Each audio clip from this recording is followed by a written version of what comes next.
Please join me in Gassho. It is saddening that so many people, both young and old, men and women, have died this year and last. But the Buddha taught that the truth of life's impermanence for us fully, so you must not be distressed by it. I, for my part, attach no significance to the condition, good or bad, of a person in their final moments.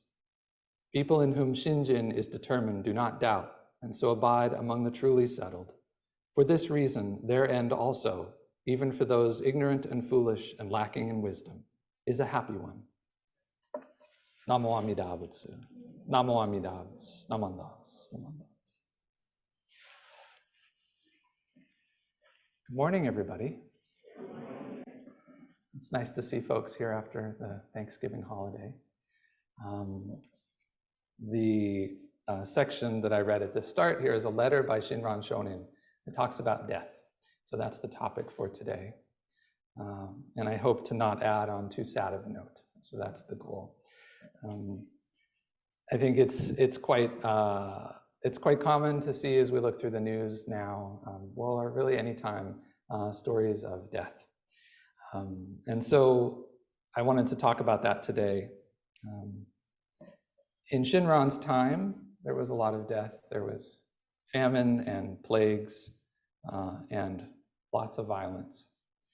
And so when Shinran writes, it is saddening that so many people, both young and old, men and women, have died this year and last. He wrote these words in 1260, and they are still true for us today. I'm certain that everybody here has had some experience with death. It's something that's intimate to us. And so it's something that I wanted to talk a little bit about today because of the next line. But the Buddha taught the truth of life's impermanence for us fully. This is really important, right? This is what I think is one of the beautiful things about our Buddhist tradition is the teaching of impermanence. That we're reminded of it, that we become intimate with it, that we become slightly easier to accept it in our lives. In the Buddhist tradition, we know this is one of the encounter with impermanence is one of the earliest parts of the Buddha's own story, right? Siddhartha Buddha, the young prince, right, had lived in this palace of luxury and opulence, and his dad, trying to keep him from becoming a religious renunciate, surrounded him with beautiful and young people, trying to keep away any notion that life is impermanent. But of course, Siddhartha had questions about things, and eventually convinced his dad to let him go out and to see the four signs. I was recently in a training for Buddhist chaplains, and one of the teachers called the four signs the four messengers. I was like, that's awesome, right? The four signs, the things that the young prince saw outside of the palace. I'm sure most people know these. He saw a sick person, he saw an old person, he saw a body, a corpse, and he saw a religious renunciant, like a monk at the time in India. Birth, sickness, old age, death, and a renunciant. These are the four signs or four sights, but they're four messengers because they remind us. They remind us about the deep teachings of Buddhism. When we encounter sickness, old age, and death, we were reminded of our Buddhist teachings that are a support to us and a guide to us. So Buddhism has a lot to say about death, reminding us of impermanence, but Buddhism isn't just about talking about it. Buddhism, over the years, has also provided a lot of support for the dying and their families. So a little bit of history. So for those of you who were at the convention, I gave a really long, probably too long talk. I didn't give a Q&A. Some people definitely fell asleep after lunch. I gave a long talk on the history of medicine and Buddhism and healing. And it goes all the way back. The Buddha himself acted as a nurse to some of his disciples when they became ill. He cleaned their bodies and cared for them. And the Buddhist institution, the monks and nuns, also cared for the dying, for the sick and the dying. Temples as a whole have always served as centers of healing and medicine. Throughout Buddhist history, monks and nuns and also devout lay Buddhists have been practitioners of the healing arts. They've been developers, transmitters, and practitioners of care. So even though Buddhism is a tradition that talks about impermanence. It doesn't shy away from caring for people in this life. This is also important. This life we have, it's not something we should abandon in the face of the truth of impermanence and death, but something we should care for. We should care for others in moments of need. So growing out of this, Buddhist temples served as hospices. They served as places where the dying could go and find comfort, could find care and comfort in their final days. Some of the names of these, the special places at the temples were sometimes called impermanence halls or nirvana halls. Right? It's charming, it's a euphemism, but it's also truth. Right? Impermanence halls, literally. Right? This is the moment of you to face your impermanence, and the Buddhist community would care for you. And this is something that the Buddhist communities continue to do. In China, there was a lot of care for the dying, and this was taken up in Japanese Buddhism. And a lot of these hospices in East Asia were centered on Amida Buddha. Even in the parts of the traditions in China and in Japan where they weren't focused only on Amida, so the non-Pure Land traditions, they still had Amida right there. Often a statue of Amida, like the ones that we use in Jodo Shinshu temples now, Amida leaning forward, right? Leaning toward, coming, welcoming, being present. So because of these kinds of things, because of the practice of hospice, and because of Buddhism's association with funerals, Buddhism is often thought of as a religion of death in East Asia. But especially in Japan, this is common. People think of Buddhism, we don't want the Buddhists around because that's who we call when someone has died. Right? So this association of Buddhism with death, which is true. I think Buddhism, we have teachings, and I'll talk a little about those at the end, for thinking about and caring for people who are dying and caring for their families. But Buddhism is also a religion of life, right? Especially the Jodo Shinshu tradition. This is a tradition about everyday life, everyday people, right? Ordinary people who have hair, more or less hair, right? But like people who have hair, people who have jobs, people who have families, right? People who like teriyaki chicken and a little wine at the end of the year and things like that. And so Buddhism is a religion of death, and because of that, it's a religion of life. You can't have life without death. These things are things that go together in the Buddhist tradition, and there are deep teachings for all of us.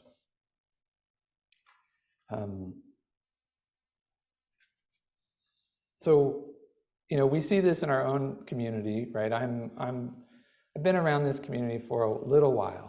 But for those of you who grew up in the BCA and Jodo Shinshu, you know better than I, like the amount of care that goes around families when someone passes, right? Groups are formed so that the planning doesn't have to fall on the grieving family, so that things can be taken care of, so that people can be supported. And we receive notices, right? when we lose a member in our community, when impermanence comes for them. We receive a notice so that we all know, and we can all recognize and remember. So Buddhism is a religion of death, and it's a religion of life, right? And so part of our lives is thinking about death. Right? Sometimes we ignore it, sometimes we think about it. I want to say a little bit about Shinran, and I want to say a little bit about death anxiety. Right? The anxiety, not just that we have about our own deaths, but not hit the microphone, the anxiety that we can often feel about the death of a loved one. In East Asia, so talking about the hospice halls centered on Amida, a lot of the activities was care for the body of the dying person so that they are comfortable, caring for their physical needs, but also care for their spiritual needs. And part of what that involved in China and in Japan before Shinran were a lot of rituals around Amida. Right? They would set a picture of Amida at the foot of the dying person's bed, or a whole statue. Sometimes it was Amida and Kannon, the Bodhisattva of compassion. They would often tie, in China, they would tie a cord from the statue to the person who was dying to cement that connection. And they would invite priests in to chant, to recite the Pure Land Sutras and to chant. And the whole point of that was because families were very afraid that their loved one would not go to the Pure Land when they died. that death was scary and that their loved one might go somewhere harmful. Buddhism has a lot of teachings about hells. And in parts of the Buddhist world, those are really big, right? We don't talk about it in Jodo Shinshu that much, right? It shows up occasionally, but it's not a part of our tradition for very good reason, which I'll get to. But if you go to some places in the Buddhist world, Thailand, for example, there are theme parks about hell, where they have like portrayals in 3 dimensions of statues of all of the agonies that await the person who behaves in a karmically evil way in their life. Right?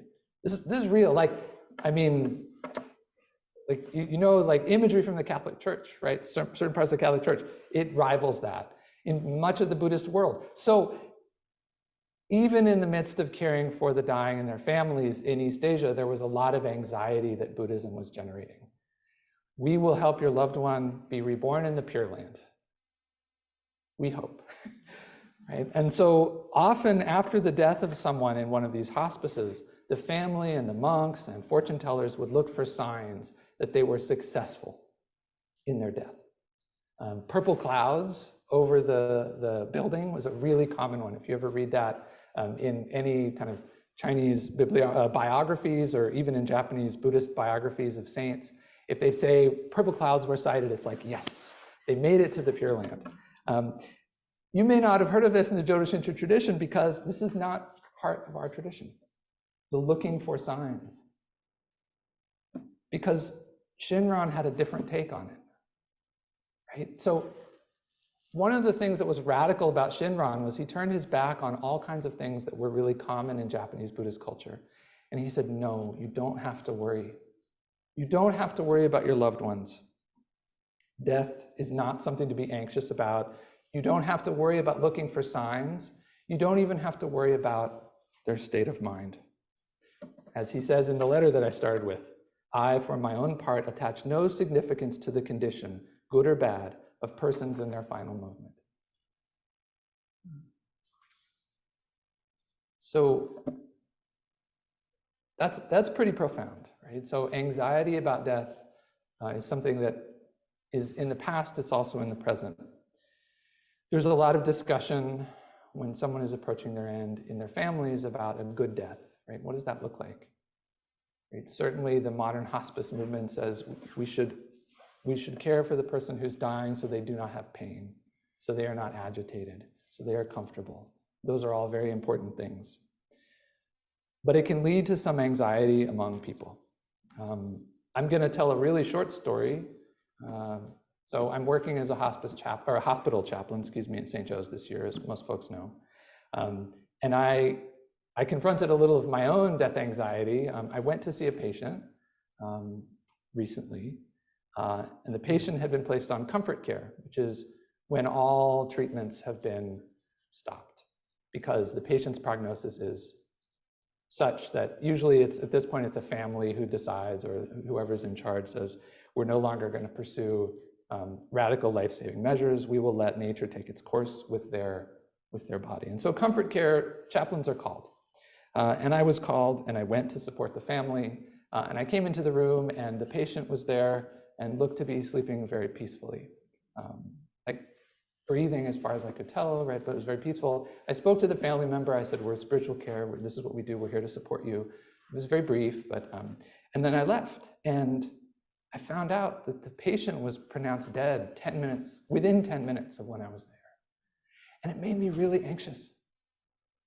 So I thought, what if I came into this room at the moment that this person passed, and the loved one, instead of paying attention to them, was paying attention to me, their family member? Right? I was doing my job. I was there to provide support. I was there to listen and let them know we were there. But what if I had done that? And it made me I was like, ooh, I felt bad. I felt guilty. And then I thought of the Shinran quote. Pay no attention to a person's condition, good or bad. Wherever that patient has gone to, I didn't stop it. I didn't prevent it. In Buddhism writ large, including our tradition, but all across, death isn't like a binary thing, like switching off a light switch.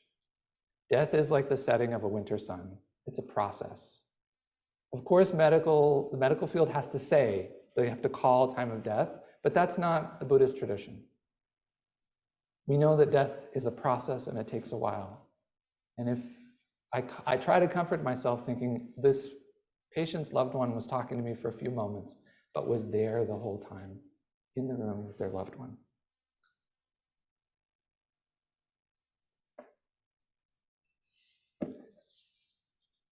So Buddhism has a lot to tell us about this very real part of our lives, right? The thing that we will all face. But what does it all mean? What does death mean? What does our tradition teach us? Shinran says this, and then I chew on this. People in whom Shinjin is determined do not doubt. Right? People who have given rise to faith, the mind of faith. I think Sensei talks about Shinjin. Reverend Miyagi talked a lot about Shinjin because he's a theologian. He's like, a philosopher and a pretty high-level thinker about Buddhist stuff, Jodo Shinshu stuff. So I struggle with this idea of doubt, right? Doubt at the end of life. What does that mean? So one way of thinking about being free from doubt. So what does it mean to be free from doubt? One way to be free from doubt is to be totally sure, right? I 100% know what's right and wrong. I know what's going to happen. I'm totally sure. That's freedom from doubt. We see it a lot in our politics on both sides. I know exactly what's right. I have no doubts. You're terrible. No, you're terrible. But I think another way to think about it, for me, freedom from doubt is also letting go of needing to know, knowing that it's a mystery. I don't doubt because I don't know. I don't know what death will bring. It's a mystery. This is in line with Jodo Shinshu teachings. Shinran said, avoid the calculating mind. If you want to try to figure it out, try to figure out your own liberation, try to figure out what it's all about, what all this is about, it's not going to work. That's the calculating mind, hakarai, Jodo Shinshu. Shinran's like, just go with it, right? Just go with it. So one way to be free from doubt is to feel like you have the exact answer, but another way is to accept there is a lot of mystery, especially around death. So Buddhism is a tradition that teaches about the impermanence of life. It reminds us to always be aware, to be grateful for what we have today because things change. It's also a tradition of life. Be aware of impermanence and live your life every day. And I hope we all can do that. So I'm going to return to the letter that I read from Shinran. And I just want to remind you, the second to last word is happy. So please join me in Gassho. It is saddening that so many people, both young and old, men and women, have died this year and last. But the Buddha taught the truth of life's impermanence for us fully, so you must not be distressed by it. I, for my part, attach no significance to the condition, good or bad, of persons in their final moments. People in whom Shinjin is determined do not doubt, and so abide among the truly settled. For this reason, their end also, even for those ignorant and foolish and lacking in wisdom, is a happy one. Namo Amida Butsu. Namo Amida Butsu. Namandas, Namandas, Namandas.